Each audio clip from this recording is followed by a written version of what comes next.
সকালে আসলে ৭টা থেকেই সেন্ট মার্টিনের যেই যাত্রীবাহী জাহাজ চলাচল সেটি আজকে ৭টা ৩০ মিনিটের সময় দুটি রওনা দেয় এবং ৮টার দিকে আরও একটি রওনা দেয়। সব মিলিয়ে আজকে আমরা তাদের জাহাজ মালিক কর্তৃপক্ষ এবং ট্যুরিজম বোর্ডের তথ্য অনুযায়ী যেটি পেয়েছি যে আজকে ১১৭৪ জন যাত্রী নিয়ে ৩টি জাহাজ সেন্ট মার্টিনের উদ্দেশ্যে রওনা দিয়েছে। কিছুক্ষণ আগে একটি জাহাজ পৌঁছেছে, বাকি দুটি জাহাজও আধা ঘন্টার ব্যবধানে সেখানে পৌঁছবে বলে আমরা জানতে পেরেছি। তবে সকাল থেকে যে জেলা প্রশাসন, ট্যুরিস্ট পুলিশ, উপজেলা প্রশাসন, ট্যুরিজম বোর্ড সহ সকলের একটি আয়োজন ছিল যাতে করে কোনো ধরনের প্লাস্টিক পণ্য নিয়ে ট্যুরিস্টরা সেখানে জাহাজে উঠতে না পারে সেটি আসলে বিভিন্ন দফায় তল্লাশি ছিল, যে কারণে কেউই আসলে প্লাস্টিক বর্জ্য পণ্য নিয়ে যেতে পারেনি এবং তাদেরকে কাচের বোতল দেওয়া হয়েছে পানি নেওয়ার জন্য। এবং এই নিয়ম মানাতে গিয়ে সেখানে আমরা যেটি দেখেছি যে আজকে সকালে একটি কাঁচা টিকিট বিক্রি করার কারণে একটি জাহাজকে ৫০,০০০ টাকা জরিমানা করা হয়েছে এবং ফলে জেলা প্রশাসনের পক্ষ থেকে যেটি বলা হচ্ছে যে তারা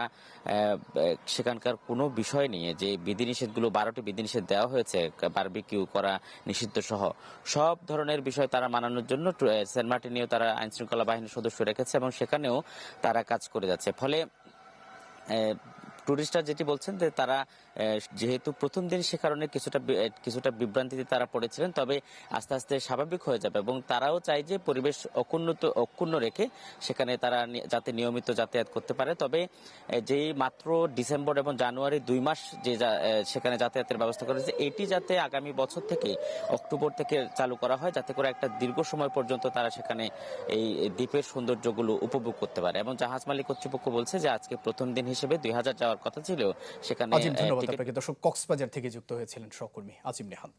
নতুন এবং ফিরে আসা গ্রাহকদের জন্য নগদে চলছে ক্যাশব্যাক সহ প্রতিদিন হাজারো উপহার জেতার সুযোগ। হবে আশা আর ফেরা, সারপ্রাইজ সেরা।